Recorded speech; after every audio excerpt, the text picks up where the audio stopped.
இந்த கனகாபுரி பட்டணம் என்று சொல்லக்கூடியது இந்த கனகாபுரி பட்டணத்தை நீதி நேர்மையில் ஆண்டு வரக்கூடிய கனகாபுரி பட்டணத்தை நீதி நேர்மையில் ஆண்டு வரக்கூடிய என்னுடைய பேரோ என்ன தெரியுமா? கனக மகாராஜன். கனக மகாராஜனுக்கு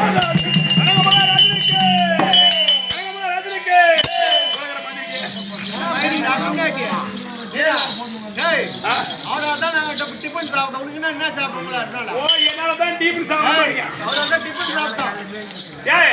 நீ எனக்கு ஜே போட்டீங்கன்னா கோபி நீ கமலான்னு காலையில் காட்டியும் அப்படியே பைபாஸுக்கு போய் 4 கோட்டு வாங்கி கொடுக்குறேன்.